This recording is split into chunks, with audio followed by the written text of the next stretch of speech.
I was talking to a friend yesterday who told me about an acid trip she had where she saw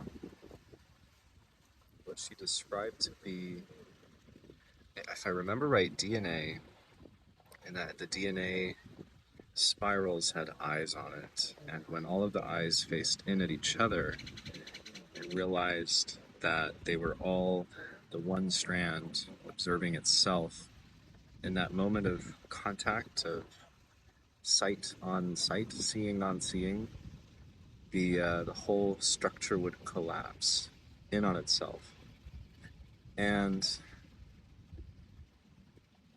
as I've thought about what the message in that experience was in terms of how it is representing something that is just a part of nature and how things happen, I of course am reminded of the instruction or the suggestion to bring your attention back in on itself, to discover what you are by seeing through what you are not. I think collapse is a perfect word for what seems to happen because as I've thought about why, we know that awareness or attention, they don't have any substance or form. It's equatable to empty space, and so it's that within which things can bloom into being.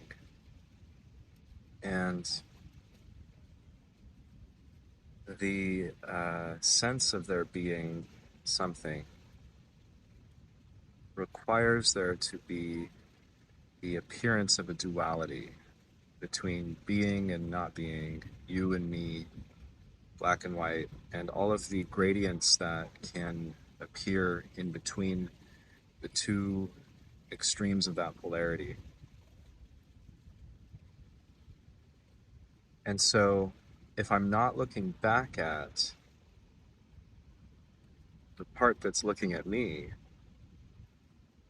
it feels like what happens is there is made available a sense of something there to act as the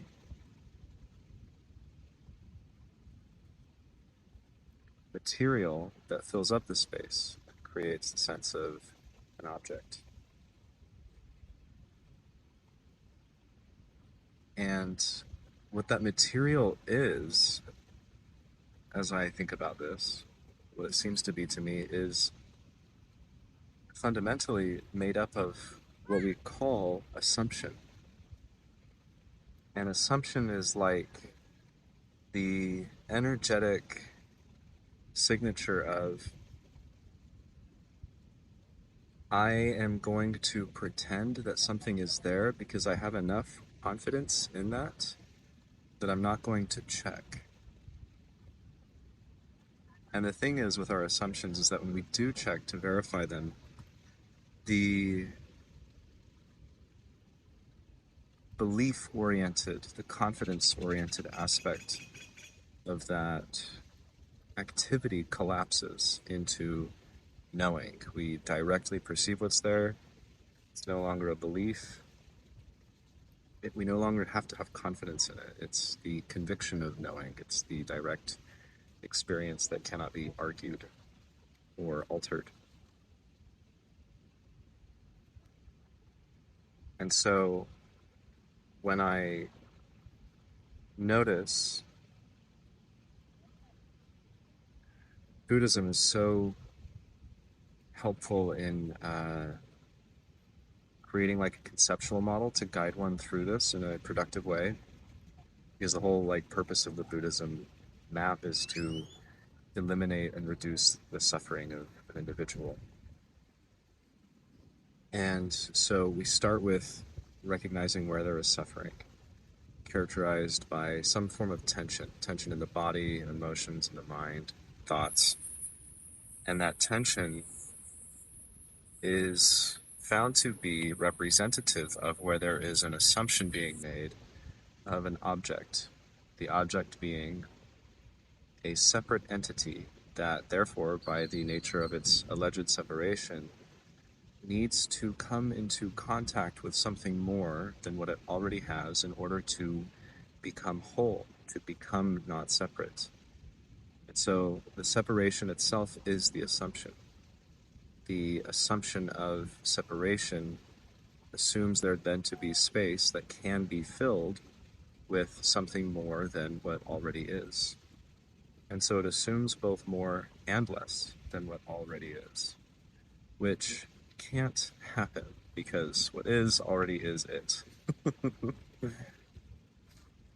So when I notice the tension, the suffering, I can take note of the position in my experience that that tension is, you could say, radiating from and towards, and I can use it in a sense to turn back in on itself or towards where it is being assumed that there is someone possessing or producing that tension, or what can also be called craving. And you know you get it right when the tension and the sense of an object called me or I, at least like in that spot, that sense of me or I in that spot starts to collapse or dissolve or fade away or loosen up. Because it's being directly seen what it is, which is not quite what it was assumed to be. So the assumption falls away, the energy being used to maintain the expression that is attempting to correspond to that assumption relaxes, and the luminosity of the inherent smoothness, sometimes even bliss, or definitely always a sort of peace, becomes brighter or less obscured, less uh, co-opted into producing something that is by its nature in opposition to what's producing it, which makes it, I think, pretty like intuitively logical of why it would create a sense of suffering to be divided against yourself or attempt to.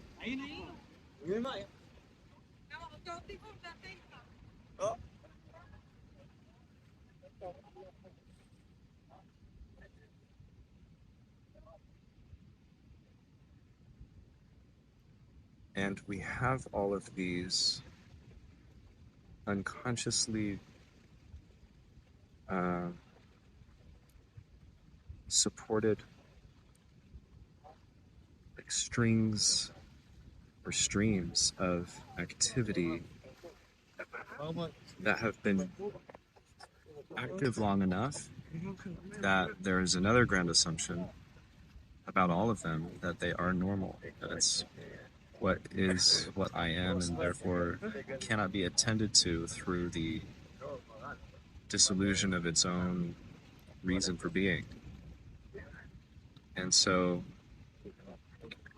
the ability to intellectually comprehend and then over time bring that comprehension into direct knowing and get the body and nervous system and brain online with it, of that I don't need a reason to exist, because what I am exists already, and any reason of why it should or shouldn't or can or can't be there is something that was given to me, put on top of this, and requires conditions to be met in order to meet the agenda of the belief that it is maintained by. So to come into a clear enough perception that at the from this beginning perspective, at least at the foundation of my experience, is simply the awareness of everything in the experience, including this body and the mind, thoughts, and emotions. Then it can be seen that there is something that is not dependent on any other condition, and that something is just the fact of there being perception and awareness. And since everything else arises and falls and changes and transforms within awareness, without awareness ever being different, you can notice in every memory and dream and moment, your awareness has always been a stable self in its expression or quality, whereas everything else can change. And so that acts as an intangible and therefore untouchable core of being from which one can find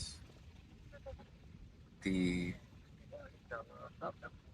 ever-present sense of security by which they can go through this process and